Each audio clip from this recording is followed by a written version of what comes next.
Hello guys, this is Lucy and today I will show you how to save account in Roblox. So first you will need to go to your settings and here you will need to go to Google services. So there will be an option called Google. Click on that.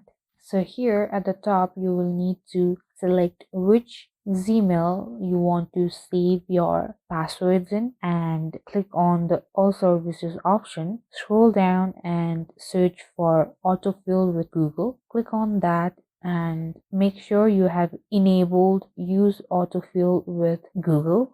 After that, go to Google Password Manager and here at the top you will see add password option. After you click on that, you will need to select an app. So you will need to select Roblox and after that type your username, set the password of your Roblox account and click on save at the top right corner of your screen.